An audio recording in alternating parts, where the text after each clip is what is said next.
tomto paneláku došlo k brutálnemu masakru. 11 ľudí prišlo o život, z toho 3 Rómovia. 18-ročná Nikola bola v druhom stave, keď vyskočila práve z tohoto okna. Požiar na 11. poschodí panelového domu v Nerudovej ulici v časti Nový Bohumín vypukol v sobotu krátko pred 6 hodinou večer. 6 ľudí, z toho 3 deti zomreli v byte.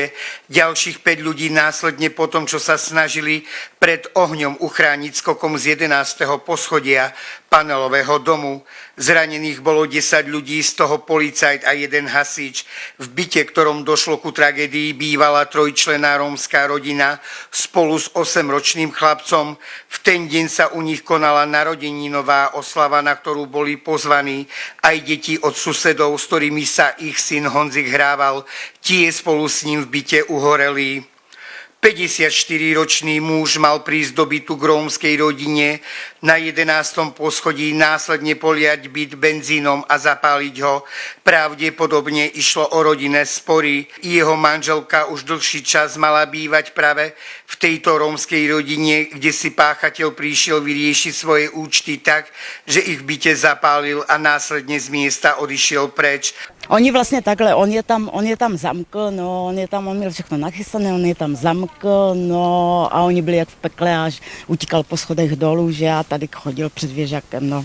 A ptali se ho, proč to udělal, on říkal jen tak, no. A ještě říkal, zapalil jsem je, ne. A proč to udělal, on říkal jen tak a tu chodil, ne. Viete nám povedať, koľko Rómov bolo v byte? Ano, 3. Poznali ste ich? Ty 3, jo, no, to byli z rodiny. To bolo z vašej rodiny. Mhm. To všetko. Ja som počul, že tam bola údajne aj tehotná žena. Čo je na tom pravdy? Ano, ta byla ve 12. patře. Ta těhotná.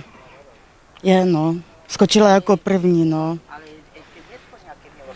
No, to děcko skočilo, jak máš to okno, tak to sedělo u kraje to dítě a to děcko právě už hořelo, tak se to chytlo nějak, otočilo a stejně letělo dolů. To bylo plně hořící děcko, jo. Jo. A i dítě tam hořelo. Podľa miestostarostu išlo o slušnú rómskú rodinu, ktorú osobne dobre pozná a nikdy s ňou neboli žiadne problémy. V byte sa počas narodeninovej oslavy nachádzali viac ľudí z majority než Rómov. Potvrdil to aj miestostarosta Igor Brúzl. Pán starosta, ako vnímate vy celkovo túto situáciu, v podstate to nešťastie a čo hovoríte na tie rasistické komentáre, ktoré sa dá povedať, doslova explodujú na sociálnych sieťach? Tak samozřejmě je to obrovská tragédie a ve všechny nás mrzí, co se tady stalo. To je těžko popsatelné slovy. Já jsem některé ty lidi znal, takže vím, o koho šlo. Je to obrovská tragédie, kterou nejde popsat slovy, takže můžu akorát vyjádřit soustrast všem těm, kteří jsou pozůstalí a popřát všem uzdravení těm, kteří byli zraněni.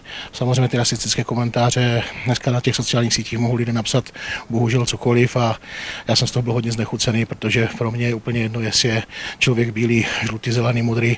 Pro mě jsou lidé, kteří jsou slušní a neslušní. Tohle byly všechno lidé, kteří chodí do práce, hradili si nájem, vůči městu se chovali naprosto v pořádku a je mi úplně jedno, jaké barvy pleti byly.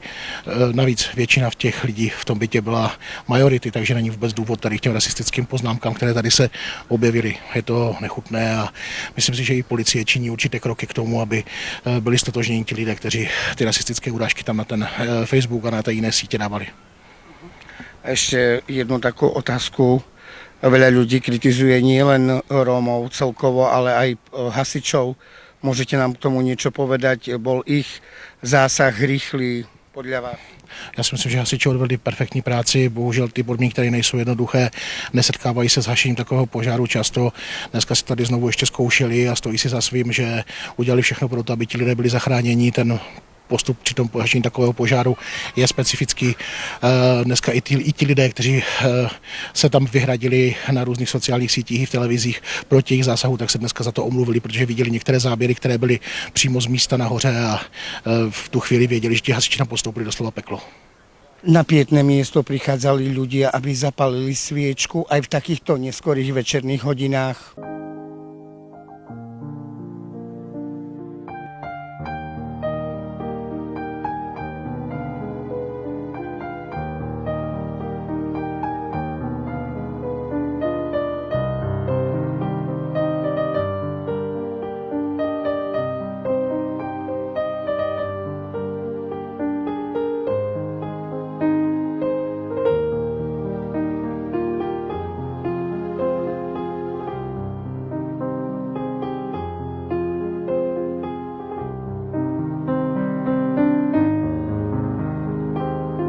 Ne? Co umřeli tady slaví narozeniny 11 rokov. To je mama, tata a dcera. Jo, určitě. Oni slavili. Narozeniny slavili. 16 lidí tam bylo. Na pietné miesto prišla zapáliť sviečku aj učiteľka 8-ročného Honzika. Mám vnuka, mám 8letého vnuka a on měl Honzíka strašně rád, byli spolu ve školce a měla jsem ho i u nás doma, strašně fajn rodina, strašně hodné dítě, krásné dítě. A pro mě to byl dneska šok, prostě, když jsem se to dozvěděla, jsem tomu nevěřila, proto jsem si tady přišla. Zjistila jsem, že je to pravda a je to hrozné. Koľko mal Honzik rokov? Honzík měl 8 let. Měl 8 let v lednu, myslím, že byl narozený 15. ledna. A vy ste ho učili v materskej školke? Tady ve škole. Honzíka i vlastně i toho druhého chlapečka také. Strašně hodné děti, fajn děti, super rodiny. A to je nepochopitelné, tady tohle je nepochopitelné.